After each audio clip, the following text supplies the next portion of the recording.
So today I'll be showing you how to reset your Apple Watch in case you get the too many passcode attempts warning and it's telling you to reset your Apple Watch. Now this is normally done when you've forgotten your passcode and you have no access into your Apple Watch.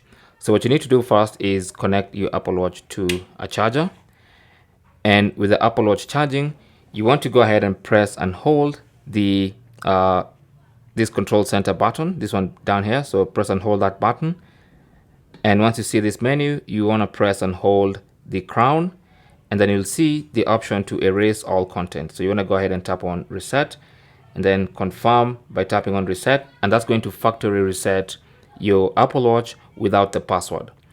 So now that you're ready to start the pairing process again, just bring your iPhone close like I said and then start the pairing process. So remember to set up for yourself, and one important thing to remember as you're setting up your iPhone, remember not to restore backup, because if you restore backup, let me try and hold this still.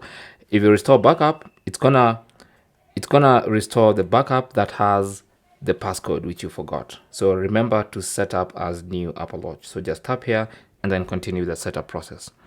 At some point during the setup process, you'll be required to sign in to your Apple ID, and that's the Apple account that was on the watch before. So I'm sure you still remember that because that's the one you use on your iPhone as well. So just sign in with your phone's Apple ID to proceed with the setup process. Thanks for watching. Don't forget to like and subscribe, and good luck.